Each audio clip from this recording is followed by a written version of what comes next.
Thank you, Sid. First off, this rally was put together in less than 24 hours. Look how many people here have been assembled. Look how many people. And this is the first rally of more to come. You may have seen when we were outside of Creedmoor, 4,000 people assembled. On the other side, AOC, All Out Crazy, Alexandria Ocasio-Cortez, the Socialists of America, only 40. They welcome in the illegal aliens. They want more. We want legal aliens. We want legal immigrants. People, many of whom are already here, who waited 4 or 5 years sometimes. They had to jump through the hoops. They had to go to their consulate in their country of origin. They had to get a sponsor. Somebody who would go before the United States government, l'Immigrant, Immigration and Naturalization Service, and ICE. That's right, Andrew Evil Eyes Cuomo, King Cuomo II, the son of Mario Faccia Bruta Cuomo. ICE are not thugs. ICE every day puts on their bulletproof vests and goes out into the streets and takes the bad hombres, the drug dealers, the sex traffickers, those that have committed crimes before they came across the border, and those who commit crimes when they're here in our country. And we've had Andrew Cuomo when he was governor, thank God he's out of here, Eric Adams and others refer to ICE that was started after the attack of 9/11 to protect our country, and they call them the thugs and not MS-13 and 18th Street and the sex traffickers and those who bring in fentanyl and those who are coyotes who bring for the narco-terrorists, the illegals across the border and charge extortionary rates? No, they've got their priorities all misspent. I think we should give an outstanding round of applause the people who never get attention and recognition. I never hear them get attention and recognition. The brave men and women of l'Immigrant, Immigration and Naturalization Service, who put their lives on the line every day for ICE. Let's give them a great round of applause. And by the way, they protect the other immigrants who were preyed upon by the bad hombres. Number two, we have every day a new drop. No transparency. Yesterday, you may have seen the video. Eric Adams, swagger man with no plan, was in Jerusalem dancing the hora, playing the tambourine, partying to the break of dawn. Who's paying for that? What are you doing? Look at the mishigash, the mess that you created here by trying to go one up on Governor Abbott in August of 2022. Remember? Governor Abbott said, no mas, no mas, we're overwhelmed in Texas. Please, Eric Adams, you're the mayor of the largest city in America. I happen to be a Republican here in Austin. You're a Democrat. Please come down to the border. I'll show you how people were pouring across from Juarez into El Paso, Nuevo Laredo into Laredo, Eagle Pass. I've been to these places many years before. It's 10 times worse. And what did Eric Adams, our mayor, say to Governor Abbott? He said, you're a racist. Notice how he always plays the race card. Instead of taking him up on his invitation, go down there, spend a few days, do something that our president won't do, or Giggles Harris, or Mayorkas.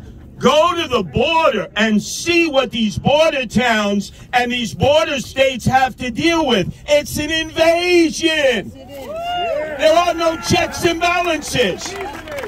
So imagine, if you're the governor of Texas, you say, well, we're not a sanctuary state, but I'm looking north of the Mason-Dixon line and I see all of these cities lining up, queuing up, all these states saying we're a sanctuary state, a sanctuary city. So guess what? You want to be a sanctuary city, a sanctuary state? I'm going to load them up on buses and I'm going to send them your way. And what did Eric Adams do on day one in August of a year ago with his $5,000 customized suit? He had a receiving line from City Hall. He gave them all swag bags.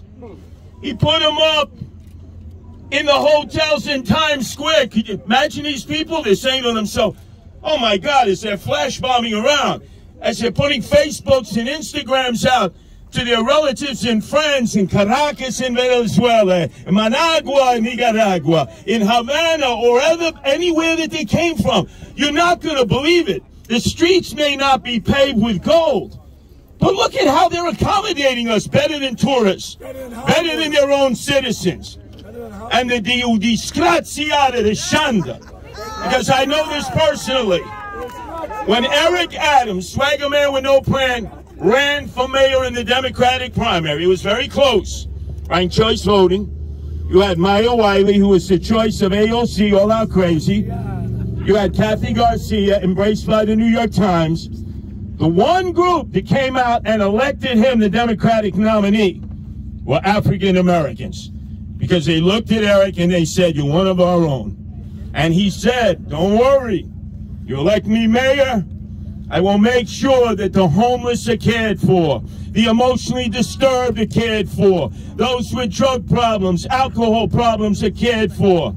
Unfortunately, they're predominantly African American. Can you imagine all of them expecting, wow, to the victor go the spoils, we're going to be in the front of the line, and then that same mayor stabbing you in the back and telling you, I forsake you, to the back of the line. Some of them veterans who have served our country. We need to take care of our people first, our Americans.